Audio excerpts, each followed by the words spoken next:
AuthorPsychic.com. With a look at your AM 950 weather, I'm Patrick Lilia. Tonight, cloudy with a low of 45. Then Thursday, clearing skies with a low of 55. Spring has arrived, and it's time to take a good look at your lawn. If there are brown spots or bare patches, Natural Lawn can help. Natural Lawn takes an organic approach that's safe for both people and pets. Don't wait for summer and contact Natural Lawn today. Go to naturallawn.com. Portions of the following program may be pre-recorded. The views expressed and the opinions given by the individual host, guest, random reptoid, or chupacabra may not necessarily reflect those of AM 950 Radio, its affiliates, or its sponsors. Now, it's time to step into the unknown.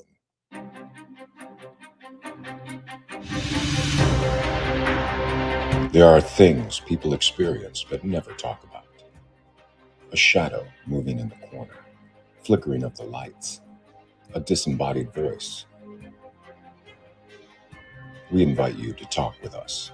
Share your story, share your experience, because this isn't just your story. This is our story. This is GhostBox Radio with Greg Bakun.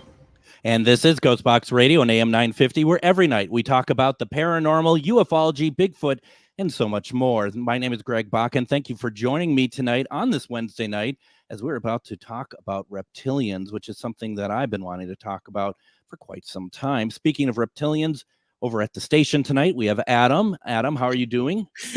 I'm doing well. My skin's a little dry, so yeah, I guess I am a little reptilian today. Well, you know, it's just kind of the weather out and whatnot as well. But you know, I mean, this is a conversation that I've kind of wanted to start leaning into for a while, and I was very lucky to find our guest tonight in the sense that he's once again, like my guest last night. They're right next door to me, basically, and I'm very, I need to kind of look like around me closer. I think in the future when I start bringing in folks on the show, because I'm kind of missing that local angle here that I really need to kind of step up my game on a little bit. And tonight's topic is, I know you've been wanting to talk about it. I'm kind of new to the topic. I mean, I've heard of it before, but I've never really taken a deep dive into reptilians myself. No. And, here's the thing, too. And I think this is why I'm so interested. Tonight, we have Scotty Roberts on. If you look him up on Amazon to buy a book, you can look up as Scott Allen Roberts, the author of many books.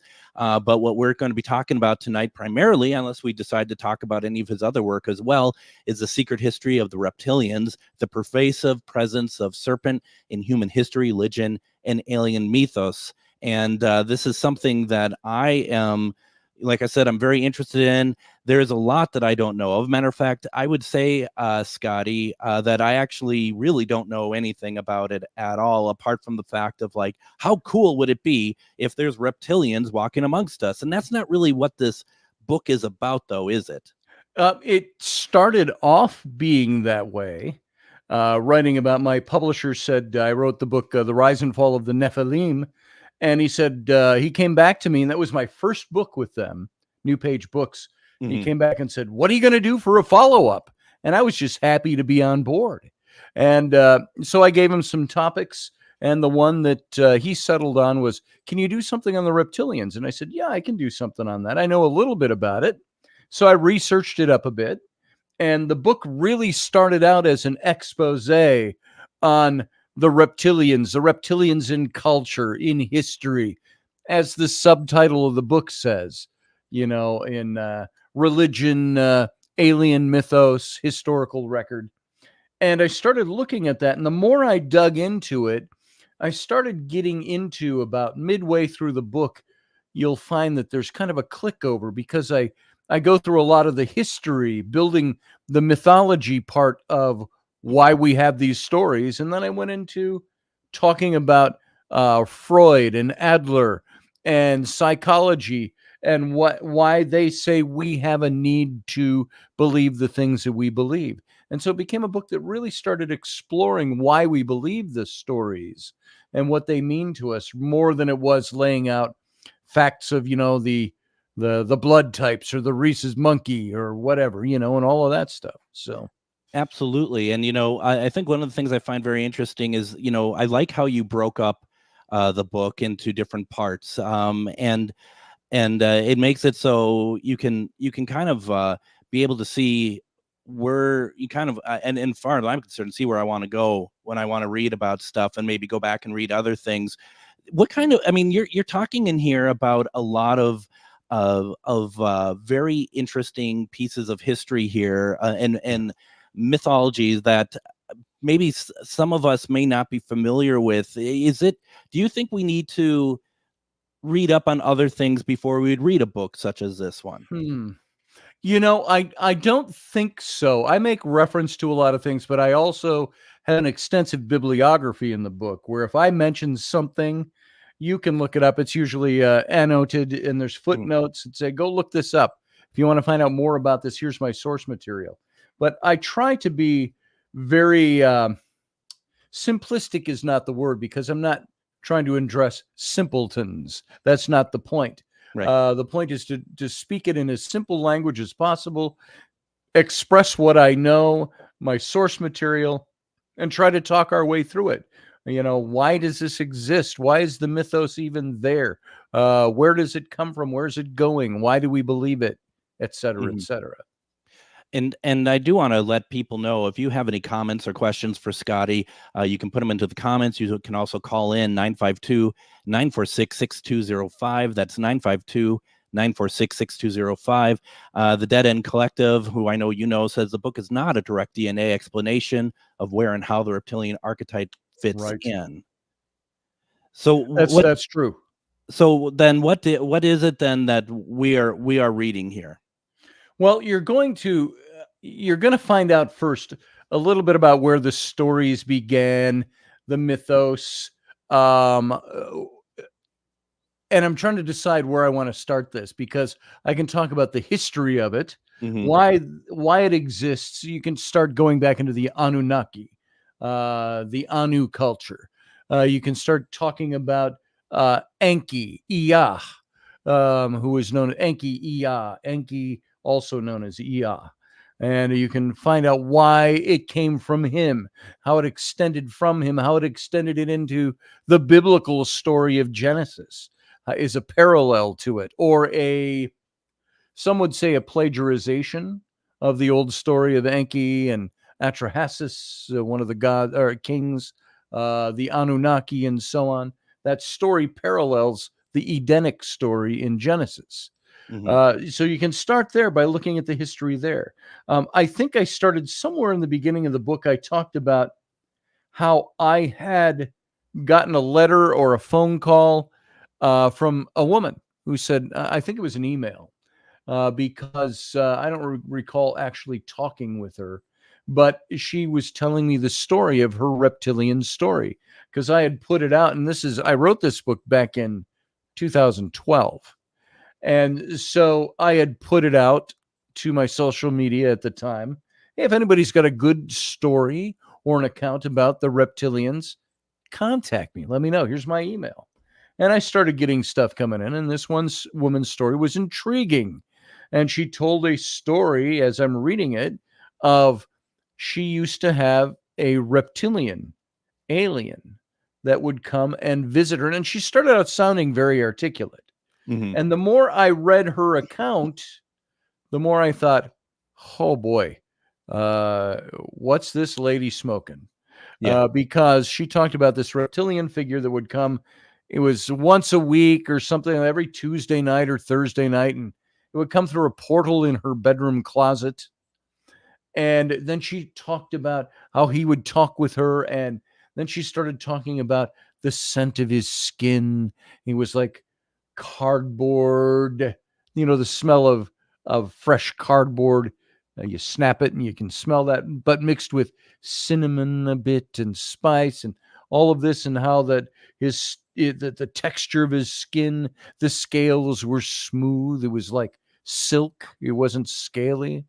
And so she started talking, and then she got into, the sex. There was sex. And that's where I didn't really pursue her story too far. But I said, this is a lot of what I started finding out there, were stories like this of people who have this, and this is what I address this later in the book, why people seem to have this need to have something like this happen to them, be it ghosts, be it like the woman in the news in the last few years who married a ghost. Right. It's like people have these. Now, does she really experience the ghost? Did this woman really experience a reptilian? I can't say yes or no for sure. But our innate reaction as humans is to go, what a bunch of B as in B, S as in S. This is a woman who obviously is very needy, has to create this story, and maybe she really believes it. Or perchance, maybe it happened exactly as she said. And this is the thing with wildly strange or weird stories. We believe the things that we choose to believe. In my own show, I've been going through a series on an examination of the biblical King David, not from a Bible standpoint, but from an historical standpoint. And I subtitled it, The Real Life Story of an Invented Hero.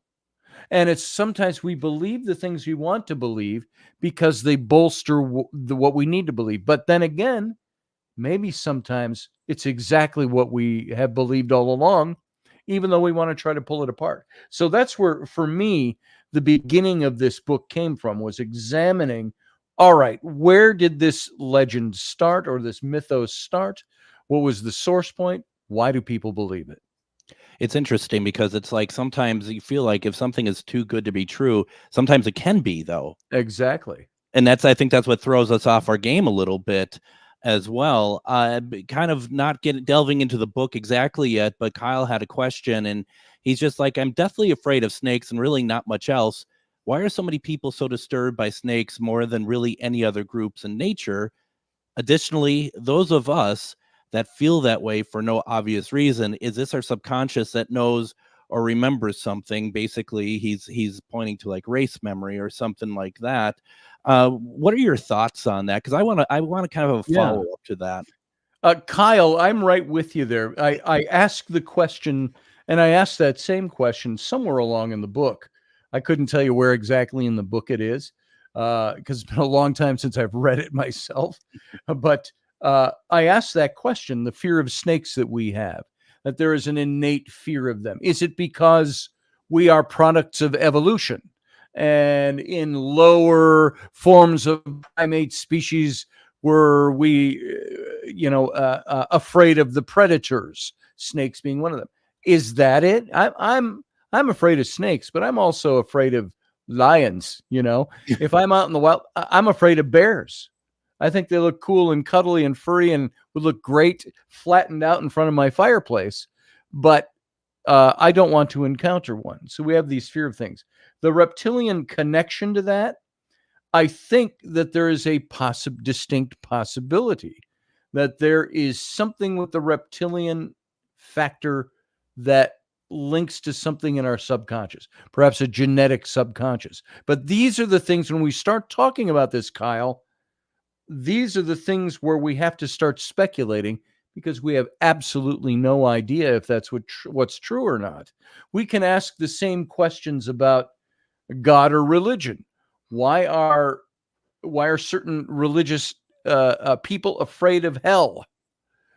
Because they've been taught that there is something there, and it's in their subconscious. They can say, somebody might come on here and say, well, that's because hell's a real place, and so on. But that's their belief system. So do we have belief systems that are established on something that is fact, or do we have belief systems that are established on stories that we've chosen to believe? And that's my job as kind of a historian and a writer of weird stuff like this, is to look in the etiology and the etymology of why these stories exist. How did the humans start believing that there were the god of the mountains sent the thunder? Why did they start believing that? What is the etiology? That's an etiology. So why do we believe that there were reptilians and a race of reptilians? And I will say at this point, there is a place where I went online when I first started writing this book, And I even mentioned it in the books. I said, right now, as I'm writing this, I'm going to stop writing this paragraph and I'm going to go Google alien reptilians or reptilian aliens. And then I came back and then the next sentence I said, okay, now I've Googled that. Here's what I found. And the first top 10 that came up on Google as results were every single one of them was the same exact story of the origins of the reptilians in human history, or a definition of reptilian aliens. Word for word, some of them barely changed, so they were all plagiarizing each other.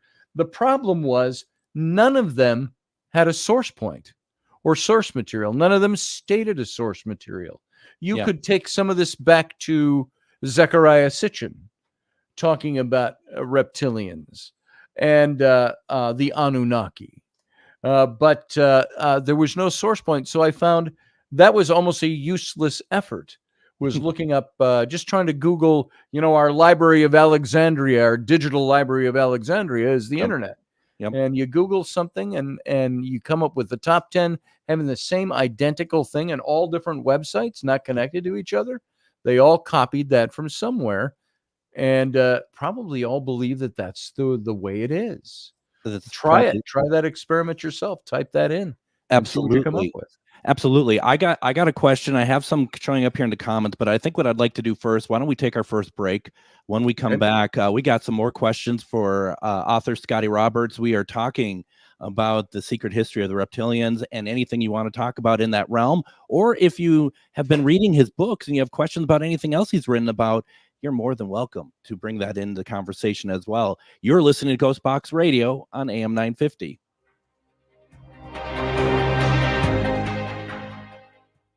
Are you one of thousands of individuals who know you have psychic abilities but don't know how to tap into your higher self?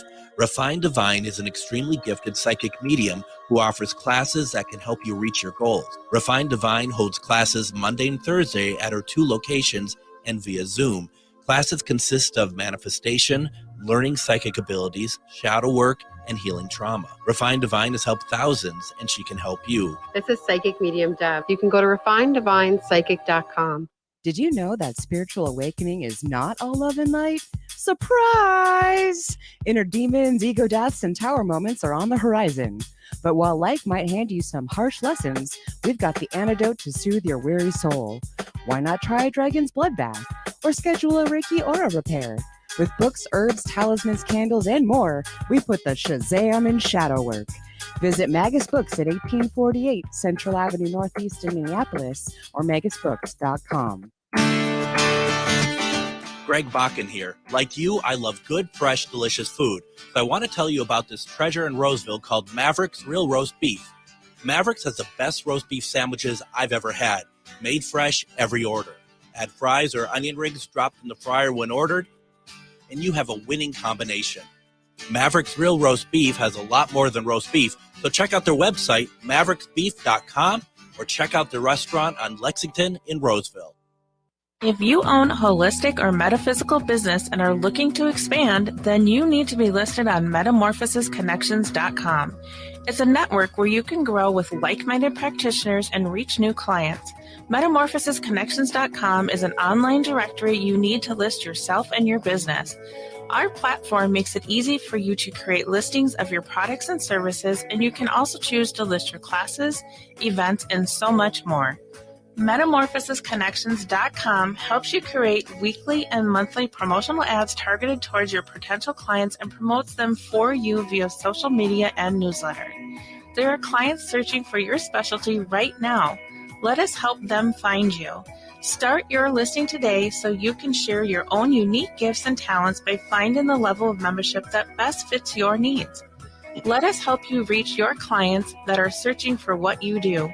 Visit metamorphosisconnections.com and sign up today. And welcome back to GhostBox Radio on AM 950. My name is Greg Bakun. Thank you very much for joining us tonight. Tonight we are talking about the secret history of the reptilians. This is a book written by Scotty Roberts. You can find and his published name is Scott Allen Roberts. If you look on Amazon to get your copy, and please make sure that you do. The book, once again, is called The Secret History of the Reptilians, the Pervasive Presence of the Serpent in Human History, Religion, and Alien Mythos. And Scotty, the question I wanted to kind of piggyback off of what Kyle said, and if you are just tuning in, folks, Kyle had asked the question in the last segment, basically about is there something that's embedded within us genetically for those of us who have this fear of snakes and maybe other reptiles in particular, maybe has something to do with history or whatnot. But I also feel like reptiles in general have been a prior in history itself. I mean, I'm looking at Genesis, and I'm looking at the original story of Adam and Eve, which for so many people that's that is, whether it's too mainstream or not, that is like the first step of history for a lot of people. The snake is what makes it's a it reptilian story. It is a reptilian story. Yeah. Absolutely. So yeah, and it's a story that mimics in most of its details, even though the names are all different, the story of the Anunnaki and their involvement in the lives of humans. In the much older story than Genesis. Genesis would have been, if it was written by Moses, as I believe it was, there's no reason to believe that Moses didn't exist. Mm-hmm. That would have been around the 1400s, early 1400s BCE. The very end of the 15th century, we'll call it. And the Anunnaki story took place 1500 years before that, where you're talking in Mesopotamia, the Sumerians. They had their god cast, the Anunnaki. And there is a story from the old cuneiform texts called The Tale of Atrahasis, who was the human king of the city of Eridu, which is a city that really we can pinpoint where it is still today, in the backwaters of the Euphrates River. And he was a human king that his patron god and the god of their city of Eridu was Enki. And Enki was the brother god that Enlil, the chief god, conscripted him to create humanity, which Enki did.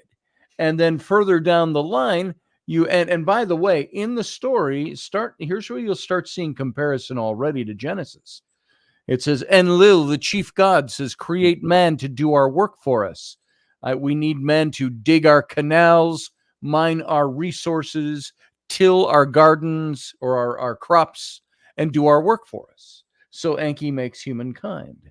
And then humankind starts questioning. And the king makes an appeal to his god, Enki. And you read this, and it reads just like a text out of the Old Testament.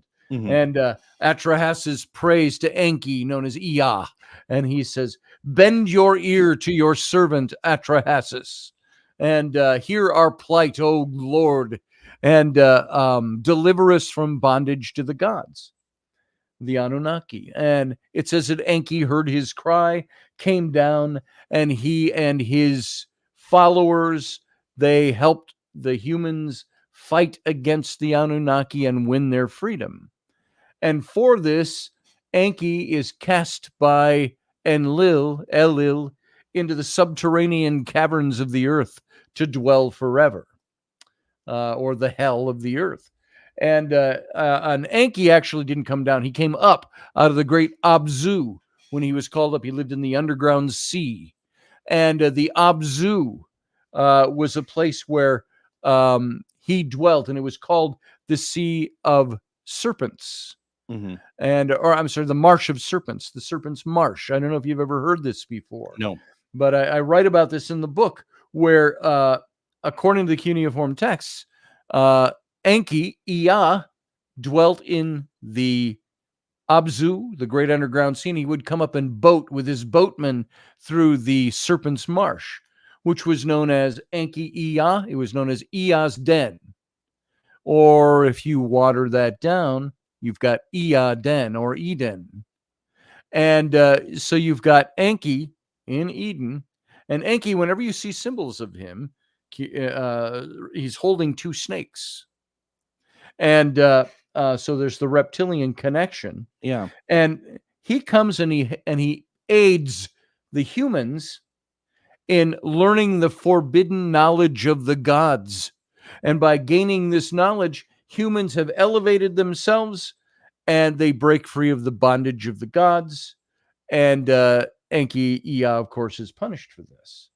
Now, in the Eden story, what do you have? You've got 1,500 years later, I think the migration of people from the Euphrates River Valley to what is now known as the Canaanite region. The Romans renamed it Palestine. We know it as the Palestinian region. That's not a country. That was a name it was given by the Romans.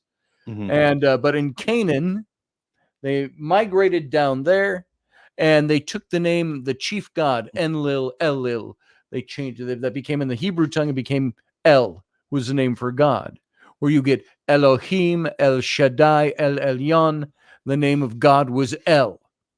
And then you've got also the name Enki, or Ea, which came out. Ea is the base word for Yahweh, which is in the Hebrew tongue Jehovah. And so what you've got are these two gods. You've got El, who is Elohim, and Ea, who is Yahweh or Jehovah. And these are the gods there. And what does it say in the biblical text? Elohim created man out of the dust of the ground, and he placed him in a garden. And the command was to till the garden and keep it for him. What did the Anunnaki have the humans doing? Digging their their canals, tilling their land, and all of this. But they were slaves to the Anunnaki. What happens in the Genesis story? The serpent character comes and, according to the scripture, tempts Eve, seduces Eve. And if you look in the Hebrew language of the text of Genesis, all the action verbs, he tempted her or seduced her. She took the fruit. She ate of the fruit. All these things have sexual connotation to them. Mm-hmm. And so the story that you're reading in Genesis of Adam and Eve and the Garden of Eden, and these are all watered down or slightly changed versions of the old Anunnaki story with different names put to them. What happens? In Enki Ea comes down to Atrahasis and delivers the forbidden knowledge of the gods, and it frees them from the bondage to the Anunnaki. What happens in Genesis now? Genesis, the serpent says, if you eat of that tree that God said you can't eat, he says, you're not going to die. You won't surely die. And what does it say? And Eve looked at the fruit of that tree and saw that it was pleasing to the eye and would taste very good. Well, there was no way for her to know that. But then it says she took a bite, and then she gave it to Adam, and Adam took a bite. And instantly it says they were naked. Poof, they're naked all of a sudden. Mm-hmm. And somehow misled by this serpent. Now, there are versions, and this is where it falls a little bit. If you are Christian, Judeo-Christian, don't be offended by this. This is just a looking at the passage and trying to figure out, if I take myself out of a belief mode and look back into the box, what is this passage telling me? It's telling me that the humans, what happens when they eat? The next verse says, in a more expanded Jewish a portion of the text. And by the way, these texts can be traced back thousands of years. They're not just edits in the 1600s or something. Right. So you can go way back to the Codex A, the Codex B. The Septuagint is the Greek version of the Old Testament, which is basically what you have in the Old Testament and the English Bibles today. But you go back there and you look at this, and it says, right after they ate the fruit, they saw they were naked, and Elohim said, the humans have eaten of the tree of the knowledge of good and evil and have become just like us, plural. Let us, plural, therefore, prevent them from also eating of the tree of life, lest they become like gods. Mm-hmm. And so a couple of things occurred to me as I was writing this book. And questions I had asked a long time before that was, first of all, what did God have against his creation having knowledge? Yeah. And that he forbade them from eating of the tree of knowledge of good and evil. And secondly, why has everything got sexual connotation to it? It's all about sexual connotation, which you've got with Adam and Eve and the serpent in the garden, who is, by the way, in the Hebrew, he's called Nakosh. And Nakosh in the book of Genesis simply means the bright, shining one.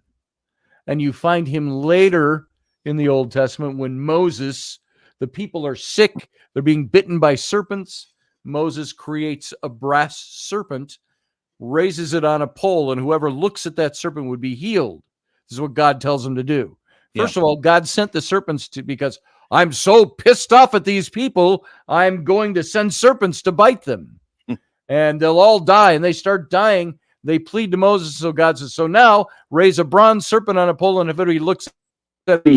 So God creates the thing that makes them die and is making them sick, but then also creates the thing by which they can be healed. And that bronze serpent is called the Nakoshte. It's a variation of the name Nakosh in the Old Testament, which doesn't equate to serpent at all. That connotation was given 1,000 years later, which is interesting.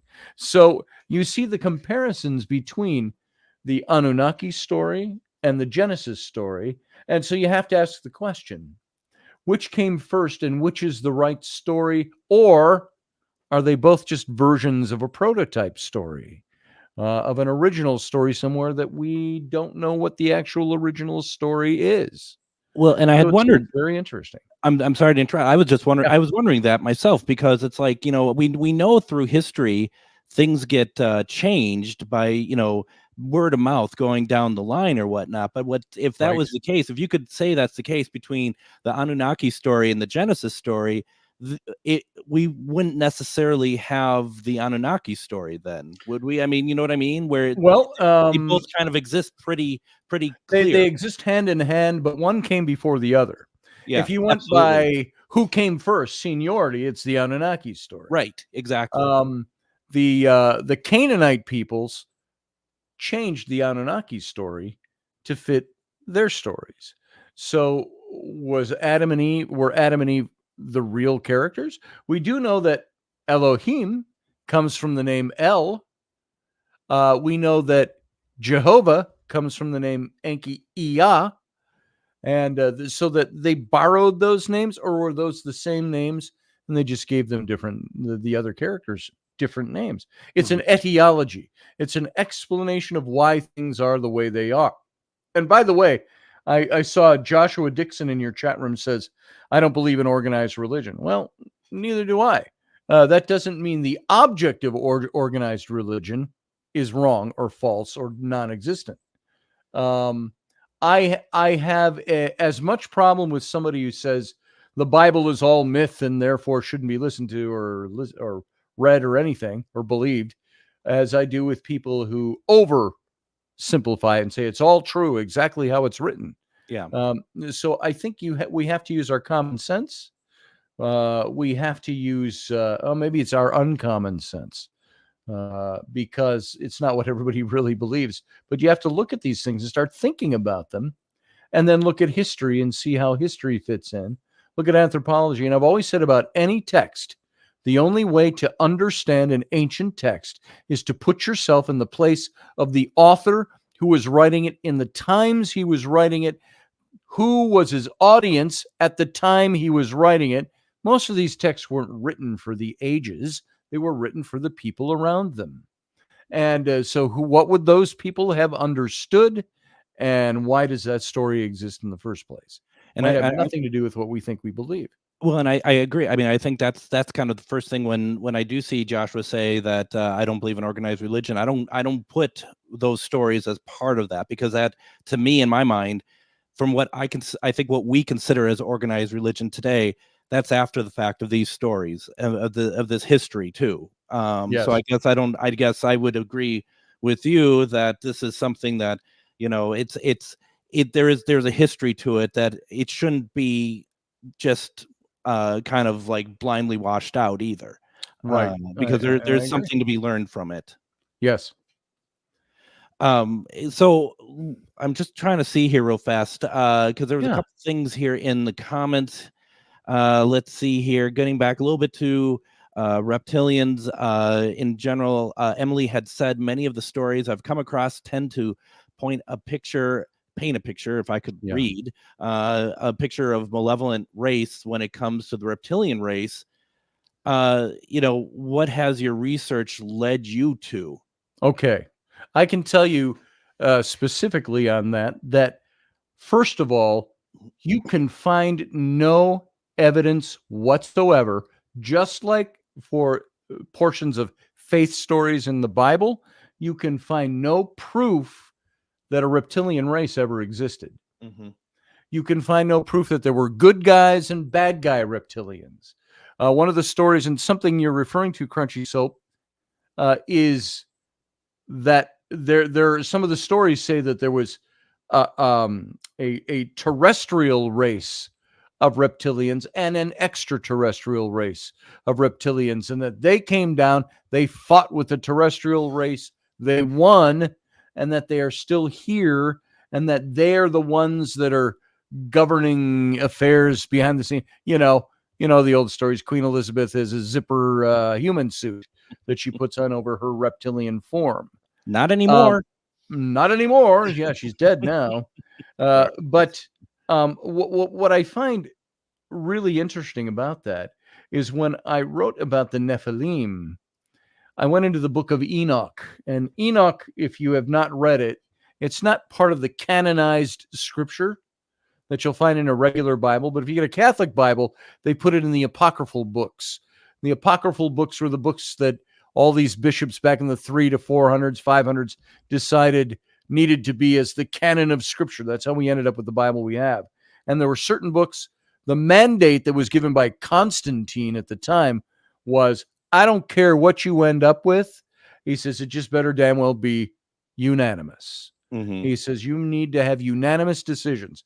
And if there's something they couldn't come up with on particular books that were written, they threw them out if they couldn't be unanimous. But there were some that were so questioned and so close that they set them aside in the apocryphal books, so to speak. And so Enoch is one of those books. And Enoch is vastly quoted in the Old Testament. Some people say, well, Enoch, it was written in the 400s. Well, no, I think it was rewritten in the 400s. It was like the Septuagint. All we have of the Old Testament today is the result of a document called the Septuagint, or the Septuagint. It was the 72 rabbis who, after Israel had been sacked by Babylon, taken captive, hauled away from Israel, and finally the king released them all. You can all go back home now. They go back to Israel, they rebuild the temple, and they send 72 rabbis to the Library of Alexandria. And it's one of Alexander the Great's descendants or generals is Ptolemy II of Egypt. He's the Pharaoh of Egypt, Greek Pharaoh of Egypt. And he gives them permission to come to the library, and their purpose is to reconstruct their ancient texts, which were all burned and destroyed in the sacking of Israel. And now keep in mind, remember, in the Jewish religion, they have this oral tradition. And so they had all the Torah memorized and but they had to go back into the old books that were at the Library of Alexandria. What an amazing place that must have been. And they spent years there reconstructing, and they reconstructed the Old Testament books. And it was called, and they did it in the Greek language, which is the language of commerce of the day. And it was called the Septuagint. And that is that's the document that became the Old Testament you have in the Bible that you have probably sitting on your shelf at home. And that document has all kinds of stories of what happened, of what led up to all these events that took place. It's got their versions of these events. And there was probably a specific question in there you asked that in my explanation of the Septuagint, I lost the original question in my head. That's quite all right, because we're talking about every time reptiles are like that, everything that Emily had come across, reptiles are malevolent. Yes. So why don't we do this real fast, Scotty? I want to fit in a break here real fast, Okay. and then we'll come back. We'll finish up the show, whatever. We'll answer the question and get to some of the other ones here. We got a big show going. This is a lot of fun. We'll be back more with Scotty Roberts. You're listening to GhostBox Radio on AM 950. Reach your highest level of consciousness and well-being with MetamorphosisConnections.com. MetamorphosisConnections.com is an online directory of the best holistic and metaphysical practitioners to help you make your most informed choices. You can search MetamorphosisConnections.com for classes, events, wellness and life coaches, plus metaphysical products and shops. You can also search for a wide array of healers from all modalities, including EFT, sound healing, energy healing, light therapy, ancestral healing, shamanic healing, reflexology, past life regressions, hypnotherapy, yoga, and more. And if you're not sure where to start, the search feature on MetamorphosisConnections.com is tailored to help both those who know what they are looking for and those who are just starting. Come explore the possibilities for your higher self by visiting MetamorphosisConnections.com. Their experienced practitioners can guide both beginners and those that are already on their spiritual journey. That's MetamorphosisConnection.com, your link to direct you on your spiritual transformation. Have you ever met someone who not only can help you on a deep spiritual level, but also potentially change your life? Refined Divine is an extremely gifted psychic medium who travels the nation and lives right here in the Midwest. And she offers mediumship, mentorship, house and business parties, energy healing, palm readings, and so much more. Refined Divine has helped thousands, and she can help you. Hi, this is Psychic Medium Deb. I cannot wait to hear from you. You can go to refineddivinepsychic.com. The Tilted Tiki, located in downtown Stillwater, helps you get your tropical tiki vibe on with a large selection of fantastic tasting tiki cocktails served in unique and fun glasses, a menu of delicious food ranging from small bites, craft tacos, sandwiches, and more. Plus, don't forget they have live music Wednesday through Saturday nights. Located in downtown Stillwater, the Tilted Tiki is your tropical relaxation restaurant in Minnesota. Visit thetiltedtiki.com. Greg Bakun here. I've told you about the out-of-the-world roast beef sandwiches at Maverick's Real Roast Beef, but I haven't told you about their Philly steak sandwiches, turkey bacon avocado sandwich, BLT, crispy chicken, fish sandwiches, brisket, or pulled pork. Okay, you get the idea. They make a lot of delicious food to the same standard as their famous roast beef sandwiches, and now I'm starving. I'm going to go to Maverick's Real Roast Beef off Lexington and Roseville, and you need to go too. Check out their menu at mavericksbeef.com.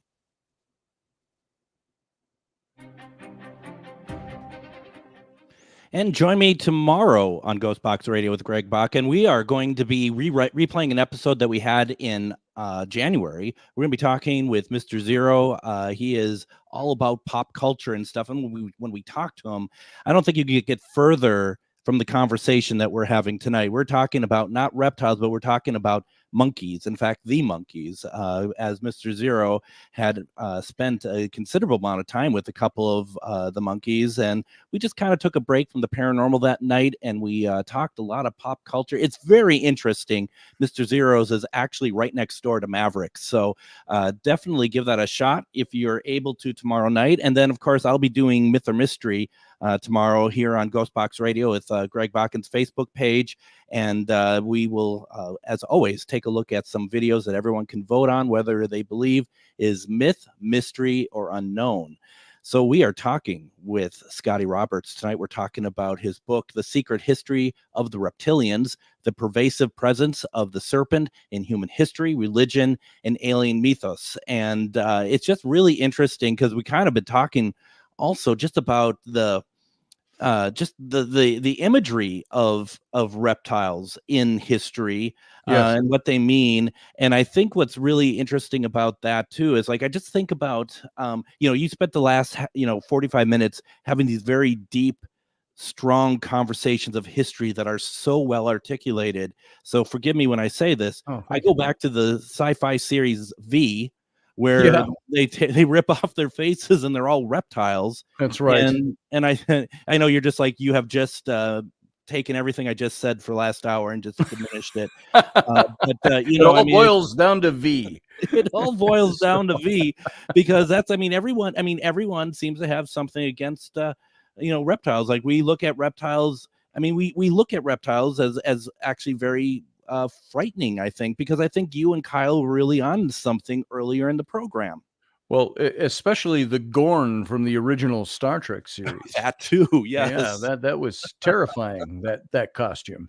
But even that proves the point that in fiction, reptilians are used to represent the nefarious, the evil, the dastardly, the scary, the frightening.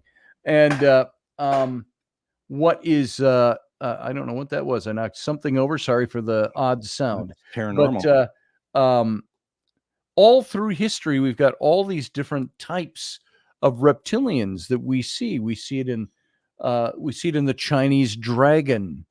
We see it in Quetzalcoatl of the Mesoamerican cultures. The winged serpent.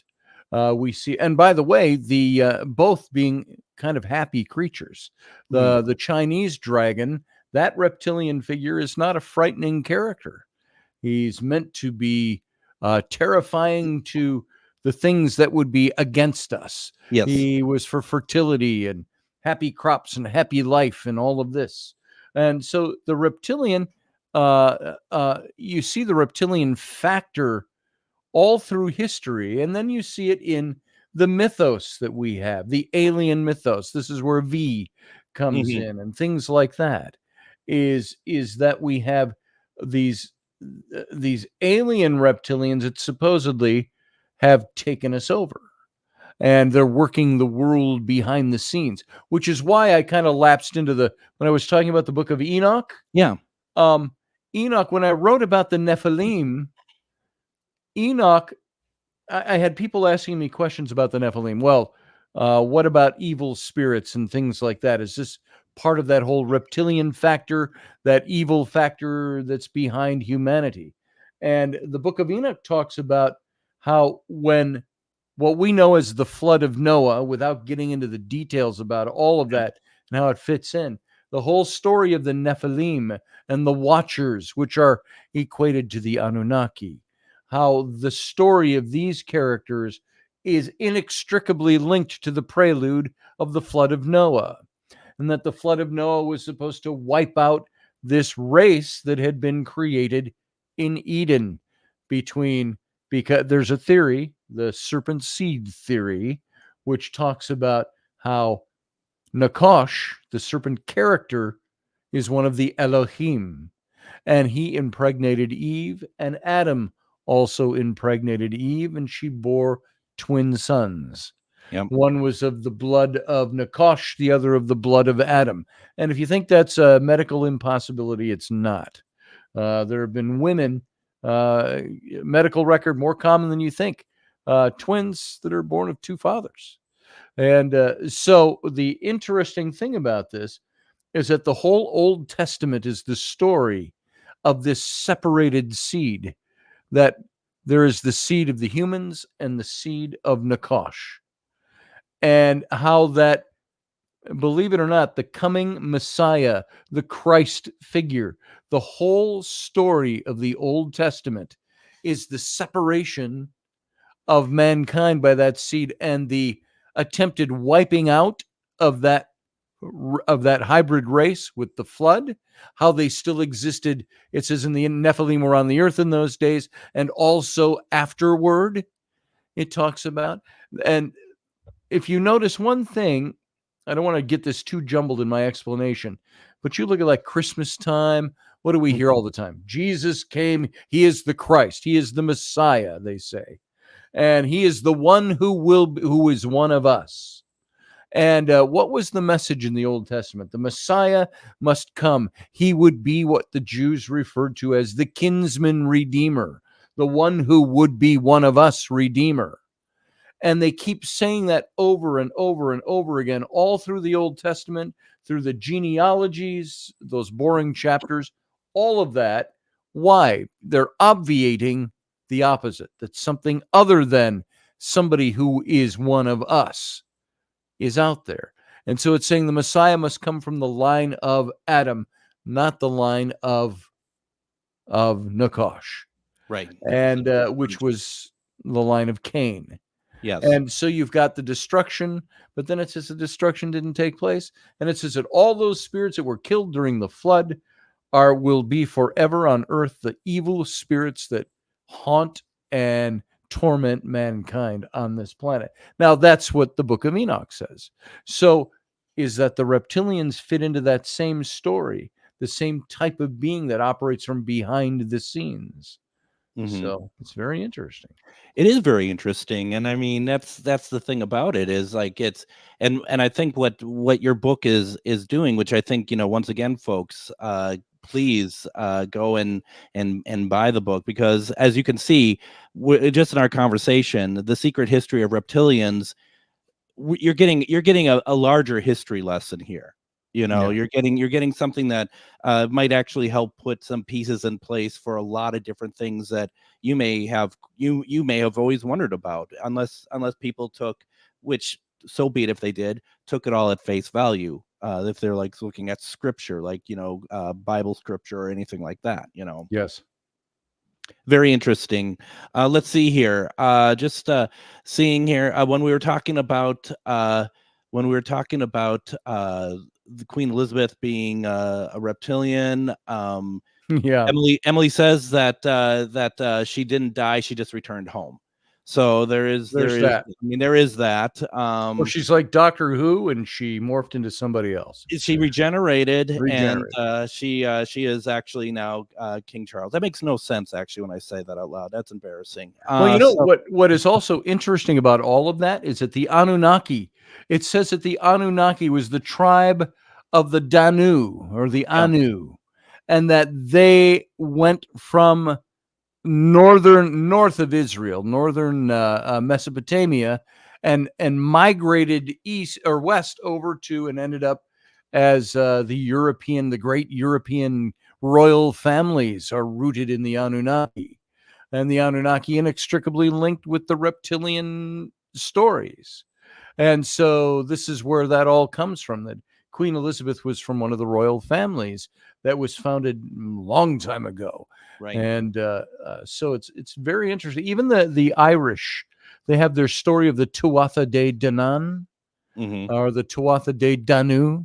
The Anunnaki is linked to the Tuatha, who are the tall, stately, elegant kings who came from the heavens, and came down to the earth, and were forced after the wars into the Hollow Hills and became known as the Elven folk. And so there's all this mythology that is all meshed together in all of this, and which makes it fascinating to start studying it. It really does. Once again, go to Amazon, or do you prefer them to get the book somewhere else other than Amazon? Well, you know, you can get it on Amazon. You can go to probably one of the best places. Go to my website. It's just my full name, ScottAlanRoberts.com. And Alan is Alan. I always have to spell it out because there's 10 ways to spell Alan. There really is. Do they get a signed copy if they get it through your site? If I don't have any on hand, it all comes through my publisher. Oh, sure. So when I have some on hand, I have some of the Nephilim books on hand, and I've got a few of those. But if you order it, get a hold of me, and we'll make sure. I'm actually very local to you, as you mentioned. You are. I'm 45 minutes outside of the Twin Cities. Over in what area are Wisconsin. you in? What area are you in? I'm in Somerset. Oh, you're So okay. If you go to Old Stillwater Bridge, if you want to cross Stillwater into Wisconsin, we're 10 miles up from there. And I'm out in St. Michael. So okay, the opposite way. Yeah, just the opposite Yes. way. And then this book, The Secret History of the Reptilians, the Pervasive Presence of Serpent in Human History, Legend, Alien Mythos, that was published in 2013. I'm wondering if I have you back on, do you want me to talk about a book that goes even further back, or you maybe Sure. something actually a little bit more the one recent? before that is The Rise and Fall of the Nephilim. That's probably my key topic when I talk about these things. I also wrote, after Reptilians, I wrote with a friend of mine, John Ward, who is a British archaeologist in Egypt. We wrote the book called The Exodus Reality. And it's not a story of the Bible. It's a story of the historicity of a biblical character. Did Moses exist? Did the Exodus actually took place from the point of view of Egyptian history? So I spent a lot of time over in Egypt with John, and he's got his site there, Gebel El Silsila, their archaeological site, and we traveled all over the place. That's great. Writing that particular book. So I'm going to have to cut you off because we're just about done here. Once again, ScottAllenRoberts.com. Go get the book. See what else Scotty Roberts has written. Scotty, thank you so much. This was fantastic. Thanks for having me. It was fun. I hope to have you on again. I'd really like that. Be fun. All right, everyone. We'll see you tomorrow. Take care. Join me, Tom Hartman, where smart